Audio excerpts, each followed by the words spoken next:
We've had 200 volunteers, 13 search crews over the course of the search. The search is obviously still ongoing. Tonight, the search is still on for 5-year-old Frank Young of the Red Earth Cree Nation.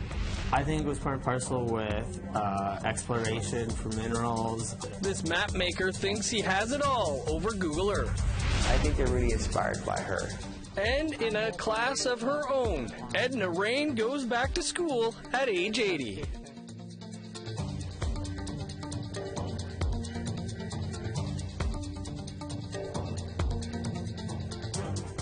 Good evening, I'm Dennis Ward. Welcome to APTN National News. Red Earth Cree Nation officials in northeastern Saskatchewan say they will not give up hope of finding 5-year-old Frank Young alive. The search is on day 8. APTN's Leanne Sanders reports. Red Earth Cree Nation Chief Fabian Head emphasized today that the search for the missing little boy is still considered a rescue, not a recovery. Head summarized the extensive search efforts at a news conference this morning, saying 95 square kilometers have been scoured. We've had 200 volunteers, 13 search crews over the course of the search. The search is obviously still ongoing. The annual spring runoff also started. The ice on the river started to flow, and the water levels continued to rise. That poses safety concerns for our divers and the searchers on canoes and boats. So we had to be pulled aside to attend to that matter yesterday. Chief Marcel Head from neighboring Shoal Lake First Nation says the spring breakup came about a week early. Searchers on the water have reported ice jams are making it difficult to get through. He noted Red Earth Cree Nation has had to evacuate due to flooding 5 times in the last 15 years. Meanwhile, air searches continue, and on the ground, Red Earth's housing crews searched crawl spaces on Sunday. No clothing or other items connected to Frank have been found. Frank Young was last seen outside his home at lunchtime 1 week ago. Leanne Sanders, APTN National News, Saskatoon. A well-known Mi'kmaq personality was in a Truro, Nova Scotia court yesterday, where he's facing a charge of an indecent act.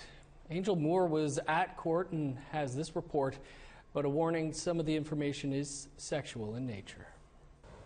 I'm outside the provincial court in Truro, Nova Scotia, where the complainant, who cannot be named due to a publication ban, testified against Trevor Noel Sunnypass, 46, of the Eskazoni First Nation. She told the court she trusted Sunnypass. He is well known in communities and worked as a parole officer. Sunnypass contacted her to learn about the cultural traditions to harvest birch bark. On July 7, 2019, they went to a wooded area in Sunnypass's vehicle, where he allegedly exposed himself, masturbated, and asked the complainant to have sex. She repeatedly said no, and told the court she felt Sunnypass used the excuse of cultural teachings so he could get her alone in the woods. Court adjourned before the witness could be cross-examined. Sunnypass is back in court October 14th, but the hope is for an earlier date for that cross-examination. Angel Moore, APTN National News, Truro, Nova Scotia. We always want to hear what you have to say about anything you've seen here. Here's how you can continue that conversation. You can send your emails to news@aptn.ca or leave a comment on aptnnews.ca. You can also find us on Facebook, Twitter, Instagram, YouTube, and TikTok. Follow APTN News to join the conversation and see our latest stories. A new government report was tabled yesterday. It found systemic racism is a major problem within the Canadian military, and the proliferation of white supremacist groups within the ranks is on the rise. As Fraser Needham reports, the problem lies within the military's senior leadership. On Tuesday morning, Prime Minister Trudeau was asked about a new report on racism in the military. I think we know that over the years, over the past decades, there has been not nearly enough done to counter discrimination, to counter toxic work environment, not enough work done to change the culture in the military. We have taken significant strides over the past number of years, particularly over the past year. But there's always more to do, and we're going to keep working on it. But reports of intolerance and discrimination in Canada's armed forces are nothing new. Not much has changed over the years. Toronto Metropolitan University professor Pam Palmater researches racism in Canada's military and police and says the problem lies at the top. Well, you have to think about who's in control, right? Who's in control of the military? What is the power structure? Who's actually sitting in the hierarchy? And if those that are in management and upper management and senior management hold those same views, they're not going to be very incentivized to tell the guys beneath them not to do that. NDP MP Laurie Idlout agrees systemic racism runs deep in the forces, and she says it is all the more hurtful to Indigenous people because they have a long history of serving their country. For these kinds of extremist people to be allowed to continue to keep their infiltration within these systems is so painful to continue to watch. And for us to have to continue to try to compel government action is disheartening. Alex Maurice is the president of the Saskatchewan Métis Veterans. He also served 8 years in the military in the mid-1970s and early 1980s. Maurice says persistent racism in the forces is having a negative effect on Indigenous recruitment. The young people aren't dumb, so they know what's subtle and what's not subtle. So they do their training. Some of them challenge it after, but most of them don't even last a year or two and they quit, if they even join. Both Palmater and Maurice say the federal government does not have the stomach to tackle racism within the ranks. They say change will only come through keeping the matter in the public eye. And their hand can be forced through litigation. Their hand can be forced through complaints to different international bodies and public, political embarrassment. But most importantly, they can be pushed to act by both the media and Canadians themselves not stopping attention on this. Fraser Needham, APTN National News, Ottawa. Well, it's now official. One of Canada's biggest universities now has a new name. Ryerson University in Toronto will now be called Toronto Metropolitan University. The university was the scene of protests last year over the legacy of the school's namesake, Egerton Ryerson. He, of course, was one of the architects of the residential school system. The school's Board of Governors approved the name from a short list developed by a committee of professors, students, and alumni. No word yet on how much the complete rebranding will cost the university. Time to step aside for a quick break. Still to come, how a man from Yellowknife is taking mapping into his own hands. I'm just hoping that people are able to get better access to the land and be able to understand what's going on out there.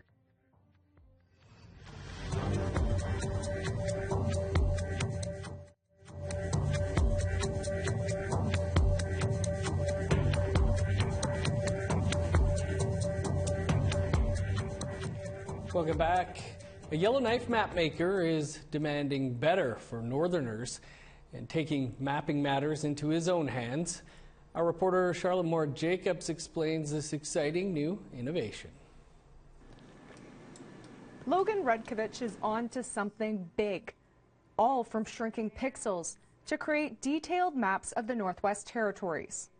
Welcome to Logan's Earth, an alternative to Google Earth with higher resolution, crisp 3D-like imagery. I just think that there's other stuff that we can be doing here that we don't necessarily have to rely or expect these other corporations to try and do it for us, right? Rudkovich of Yellowknife is Métis and of Wikwemikwan ancestry, and a geomatics analyst by trade. Right, so this is like the parking area, and then you come up over the hill. With a passion for climate crisis adaptation and fostering innovation on his home turf, he's opened Logan's Earth free to the public in hopes they'll be able to prepare more efficiently to explore their own backyard. I'm just hoping that people are able to get better access to the land and be able to understand what's going on out there, right? Because, well, just without being able to see it, I know I myself have been caught going out on a hike and realizing that what I thought was a gentle slope is actually a cliff. Here's Google Earth shots around Yellowknife. And here's Logan's Earth. I think it was part and parcel with exploration for minerals, geology. I think it goes in hand with planning infrastructure and transportation corridors. Redkovich created the mapping system on his own dime in his spare time. He says limited detail in maps also limits awareness on the rapid changes happening to the north because of climate change. We end up being underserved a lot of the time. Google very much could have updated their stuff and made it available to people on their platform. It's been available for 4 years, right? This is not a new product. In the meantime, the Mapmaker plans to use his drone this spring to bolster the detail of Logan's Earth even farther. Charlotte Mort-Jacobs, APTN National News, Yellowknife. The Atikamekw of Wemotaci are now partners in the mining activity on their territory. The Lake Latondle mine is about 42 kilometers from the community of Wemotaci, and it's been operating for 50 years. But the community didn't take part in the management or the profits until recently. Emery's, an international mining company, has been operating a mica mine on Atikamekw territory for around a decade. The company signed a joint economic development agreement regarding the mine with Wemotaci last week. The director of Emery's says the agreement formalizes the already collaborative relationship between them and the Atikamekw. It ensures the economic participation of Wemotaci in mining activities and promises a seat at the decision-making table. The amount of profits shared remains confidential. Dorénavant, à partir de maintenant, nous ne voulons plus être mis de côté. C'est pour ça que j'ai remercié les représentants d'Imeris qui nous ont octroyé la place qui nous revient. Parce que pendant plusieurs années, nous avons été écartés du développement qui se déroulait sur le territoire ancestral de la communauté de Wemotaci. Treaty trumps policy. That was the takeaway message from a memorandum of understanding signed between the Cree, Inuit, and Naskapi. The agreement intends to renew and expand their historic relationship. What began as talks about ways to manage wildlife developed into an inter-nation treaty. The Cree, Inuit, and Naskapi in northern Quebec are hoping to lobby for their common interests at a federal level, like protecting caribou herds and increasing economic development on their territories. The three nations also want to lobby to have their own political riding to avoid their votes being outnumbered by non-Indigenous residents. My issues that I have are very similar with the Naskapis and the Crees being Native people. So I'm looking forward to this new alliance, and I know that we can get things done. Time for one more quick break, but still to come, why an elder is going back to class. I like English. I like math too, because math is makes your head spin.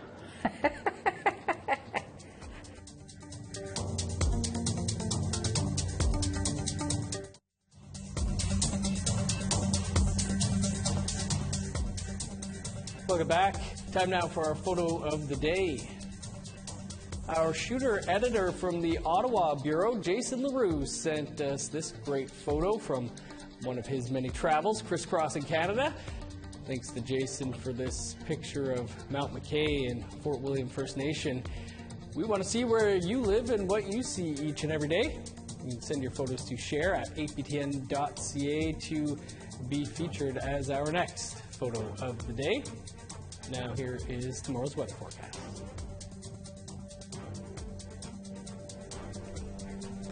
Starting on the East Coast, 7 with showers for Halifax, Charlottetown, and Fredericton.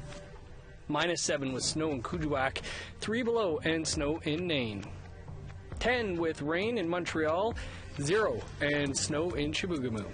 +1 in Sault Ste. Marie, 5 above with flurries in North Bay. Sunny and 3 in Thunder Bay, +5 under the sun in Sioux Lookout. 6 in God's Lake, 4 for Norway House. +6 in Winnipeg, cloudy and 5 in Dauphin. 11 in Regina, 15 with showers in Saskatoon. 8 in Uranium City, 6 with rain in Buffalo Narrows. Over in northern Alberta, 11 with rain in Fort McMurray, 14 in High Level. 8 with showers in Edmonton, 12 for Lethbridge. Rain and 12 in Vancouver, 14 with showers in Kamloops. 10 in Prince George, 9 and rain in Smithers. +2 in Old Crow, 6 for Whitehorse. 10 and sunny in Yellowknife, +1 in Norman Wells. -6 with snow in Sax Harbor, -9 for Paulatuck. -7 in Baker Lake, Chesterfield, and Whale Cove. -10 with snow in Resolute, 6 below in Arctic Bay.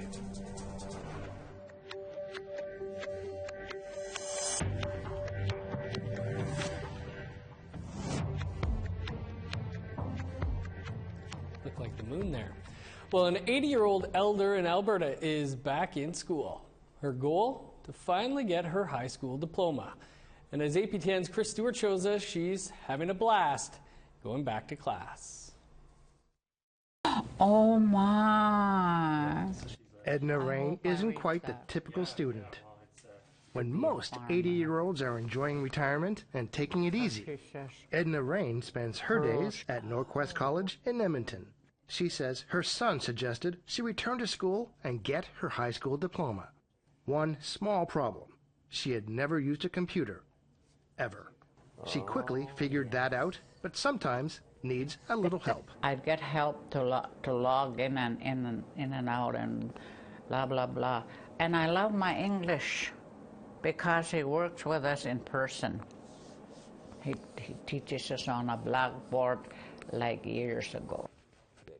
Rain is from Wabamun Lake in Treaty 6. She says she has some subjects that she loves. I like English.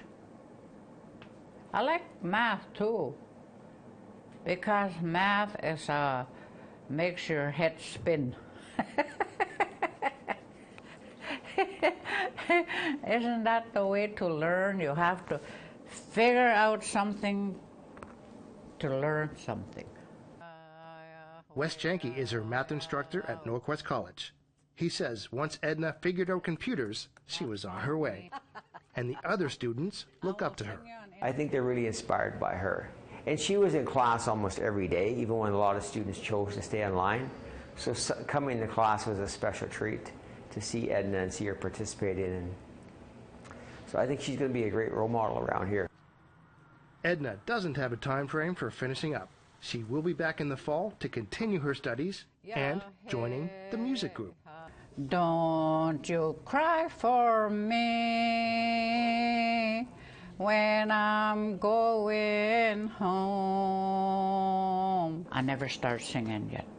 I got a brand new guitar waiting for me to strum it. Then I'm gonna sing. That's your next goal? Mm-hmm. That's a good goal. I'm not gonna sing to be like Loretta Lynn or whoever they sing out there, but I'm gonna sing for my community. I'm gonna sing wherever some functions is going on. If they allow me, I will sing them songs. I don't think anyone will stop her. Chris Stewart, APTN National News, Edmonton. Amazing stuff, Edna. I hope you let us attend your graduation. Vancouver Island Literacy Program for Indigenous Elders is set to expand across Canada. The Feathers program runs out of Nanaimo, and over the next 2 years, they hope to be in 11 communities across the country. The Feather Society program provides no-cost, safe learning for Indigenous elders, residential school, and day school survivors. The Oak Bay Group, which provides free space for the program, will be providing spaces across Canada for the Feathers Society to grow. 68-year-old elder Florence Marshall is a participant in Nanaimo. She spent over 8 years at St. Michael's Residential School in Alert Bay, where she found it difficult to learn. Marshall credits the teachers and the program for helping her class with reading, math, and computers. It's a very beautiful environment, and I could feel the warmth, the welcome, the love, and all the positive energy in wanting to teach us. And I'm wanting to learn this time. I'm not so much afraid. I'm trusting people. Some sad news now as the country music and Indigenous community is mourning the recent passing of singer-songwriter Shane Yellowbird. APTN's Tina House has this story. Shane Yellowbird, Cree from Hoboema, Alberta, grew up on the rodeo circuit. From a young age, he knew he wanted to become a country music star, and he did. APTN interviewed him back in 2010 when he performed during the 2010 Olympics. Starting out in the business, I just went for it. You know, I didn't start out thinking that I'm a native who's going to try and make it. I'm more thought of I'm a young guy, I love country music, and I'm going to do my thing, you know. And went for it he did. In November of 2006, he was signed with O'Reilly International and then signed a record deal, releasing his debut, Life is Calling My Name. In 2007, he was awarded Aboriginal Entertainer of the Year from the Aboriginal People's Choice Music Awards. In 2007, his hit song, Pickup Truck, hit the top 5 on the Canadian country music charts. And in 2008, he was nominated for a Juno Award. Yellowbird toured extensively across North America and gained legions of fans. Being on stage is, you know, it's like acting in a movie sometimes, you know. And I guess you can say, talking to people off stage, I'm nervous, I stutter, I'm shy. But on stage, it's like I can be whoever I want to be. Shane Yellowbird was just 42 years old. Sad news indeed. Definitely gave Pickup Truck a few spins today. New episode of Face to Face is just minutes away. Our guest tonight is Cree lawyer Leah Ballantyne, who reflects on her experience being part of the 60 Scoop. Growing up, I kind of thought, why am I this lone person and adopted into a family, and why didn't my family want me, or what were the circumstances? And as I learned that the 60 Scoop was actually part of a process that started with reservations and the Indian Act and residential schools and day schools, then I realized I was part of something that was a separation that was going on through government policy. And you can catch that entire interview with Leah in less than a minute's time on Face to Face. That is all the time we have for your APTN National News for this Tuesday. For news anytime, visit our website, aptnnews.ca, and be sure to tune in tomorrow at 3 p.m. Eastern for In Focus Live with Melissa Ridgen. I'm Dennis Ward. Thanks for being with us. Stick around. Face to Face is next. Have a great night.